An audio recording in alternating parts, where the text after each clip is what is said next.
But then we get a long interlude with the talk of the ladies of the city, the ladies who climb up on the roofs to see when Krishna and Balaram and all the others are leaving, and they have many interesting things to say about Krishna.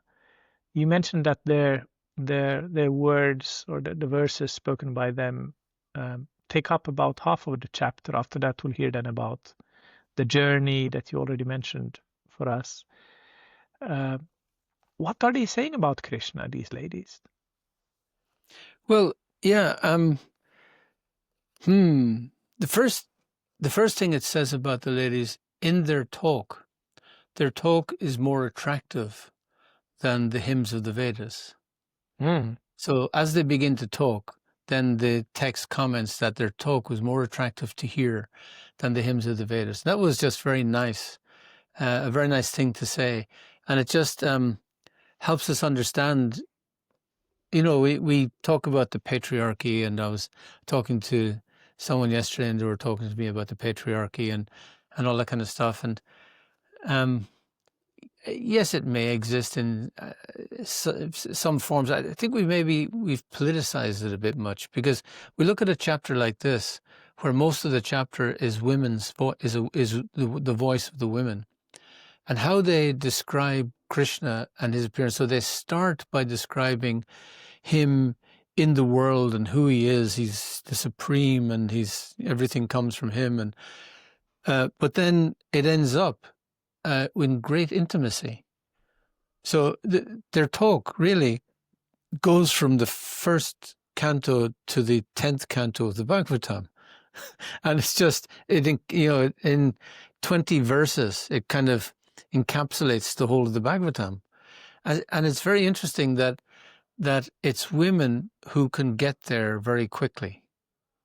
Because when they're talking on the philosophical side, but for them, their interest is his relationships. They get to relationships very quickly, as is the case with most women. They're the ones who build community, and they do it through relationships. So they're talking to each other, and what's interesting to them? What's interesting is how he treats his wives.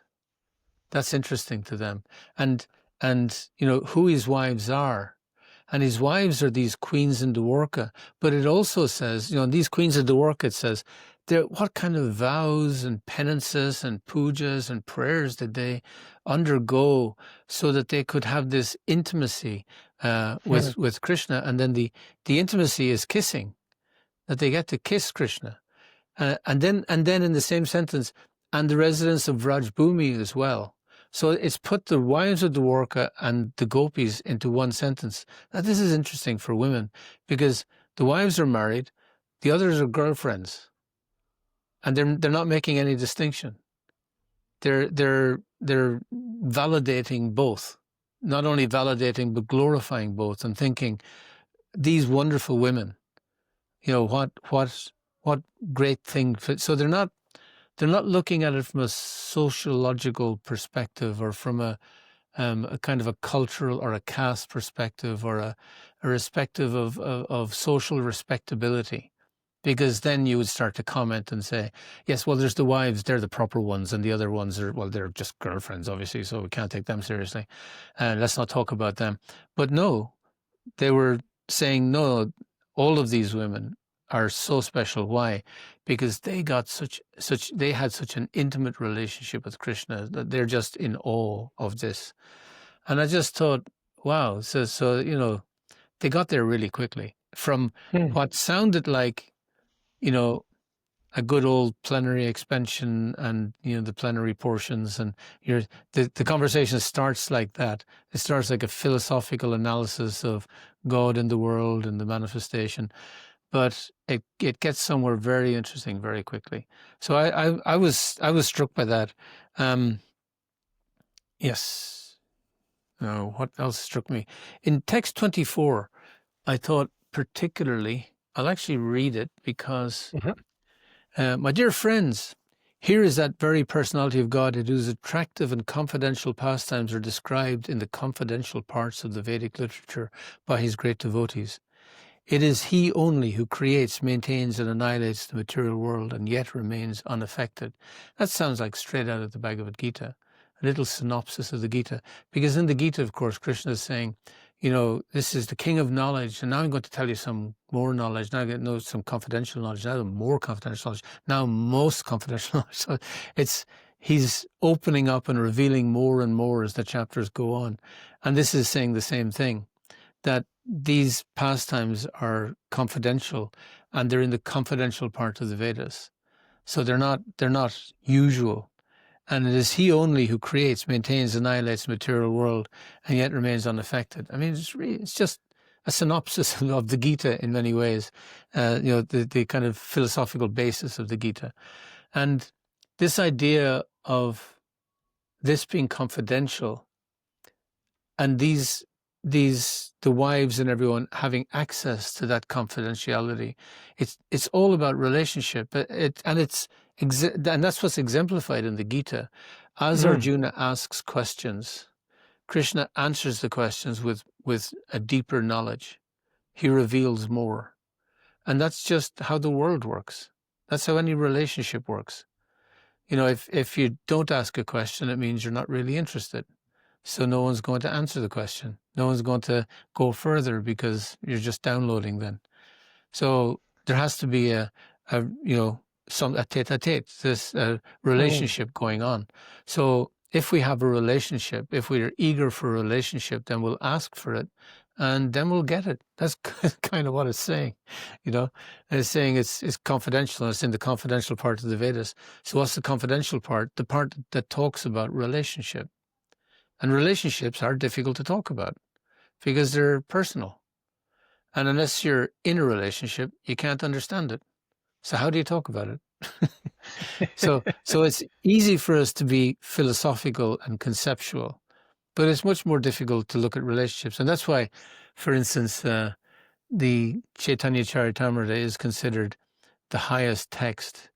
Whereas you could look at it and say, well, it's only stories, really. I mean, the real heavy stuff, the heavy lifting is in the Bhāgavatam. That's the real philosophy stuff. And that's true. But the CC is all about relationships. And that's why it's because there's a sweetness in it. And there's an understanding that unless you understand the primacy of relationship, you've missed the point. You've missed the philosophical point. You know, all the philosophy just falls into nothing.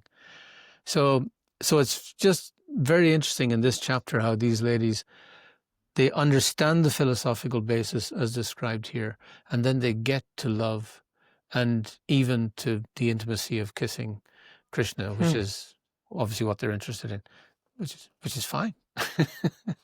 A very good interest. Yeah.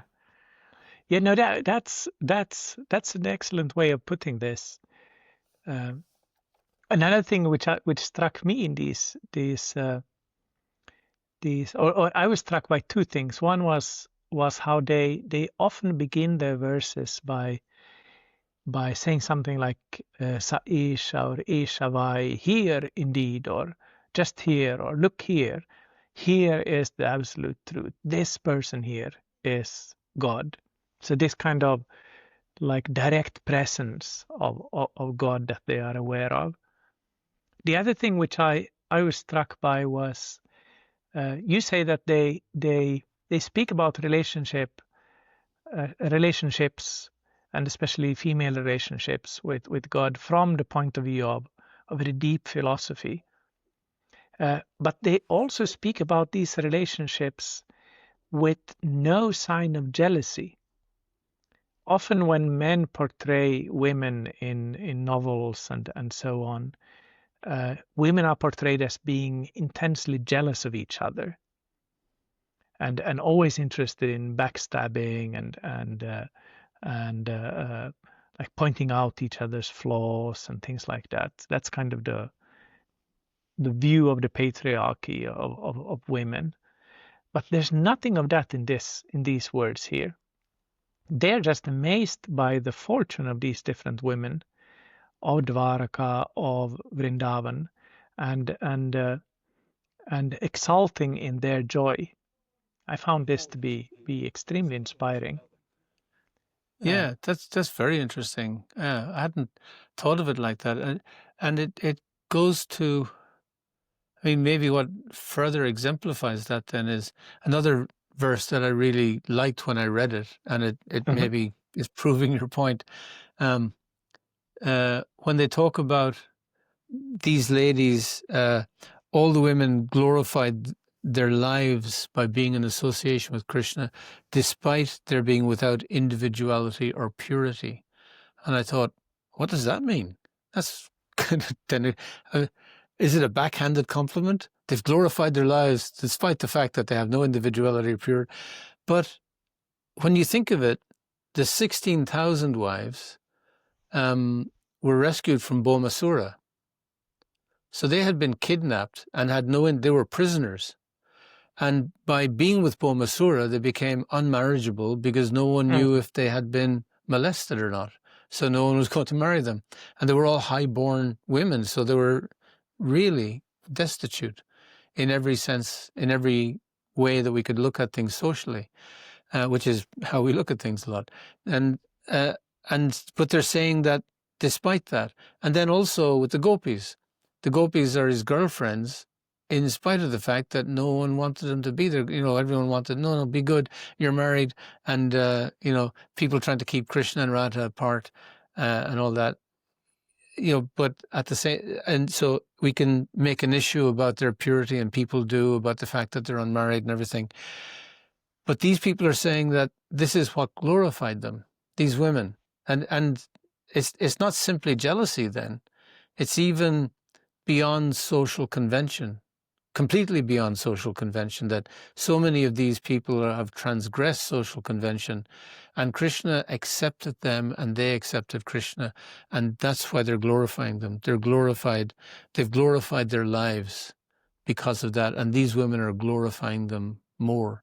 Because and the second half of that sentence is that Krishna was with them always.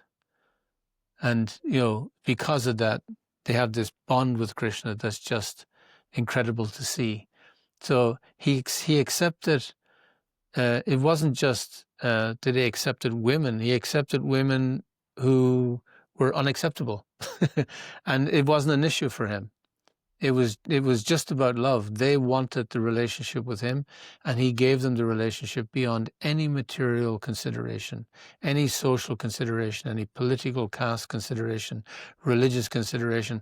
Krishna had no care. All he cared about was the yearning of their heart.